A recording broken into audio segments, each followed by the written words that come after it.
You think you're fine. You think one more minute won't matter. You think you're just resting.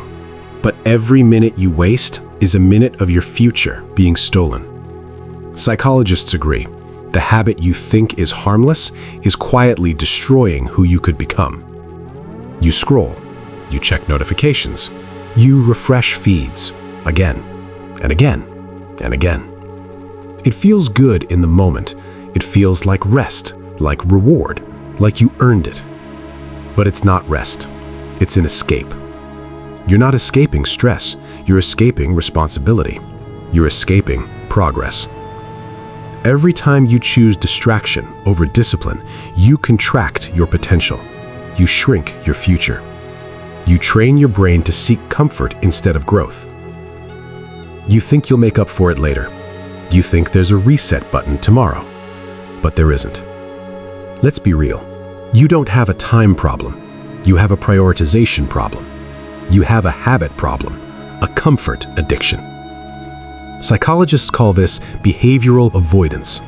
You avoid anything that feels hard, anything that demands effort, anything that threatens your comfort zone. And here's the brutal truth.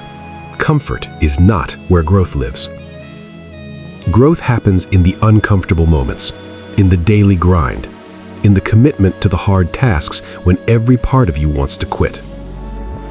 You think discipline is brutal, but wasted potential is far more painful. You cannot build a future while constantly checking out of the present. Look at your day honestly. How much time do you spend creating versus consuming? How much time do you invest versus waste? How much energy do you put into your goals versus your distractions? If your answers hurt, that's good. Pain is the first step toward awareness.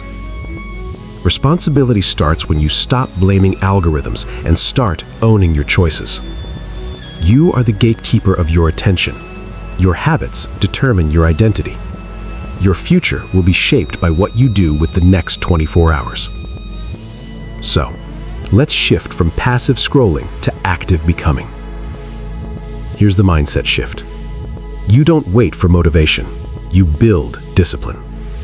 Motivation is a spark. Discipline is the fire that burns long after the spark fades. Action comes before feelings. You don't feel like it? You do it anyway. You train your focus like a muscle. You protect your time like a CEO protects revenue. Every minute you control is a minute invested in your future self. Start with one hard boundary today. No mindless scrolling before work. No feeds before progress. No comfort before commitment. Small wins compound. A 10-minute focused session becomes 30. 30 becomes an hour. An hour becomes mastery. And mastery rewires your identity. You begin to think like someone who wins, someone who builds, someone who doesn't quit. Pretty soon, people ask what changed. They think it was talent. They think it was luck. But you know the truth. It was consistency. It was discipline. It was choosing discomfort over distraction. Choose your future or choose your comfort. Choose growth or choose regret. Your future self is already waiting, and they're judging you. Get to work.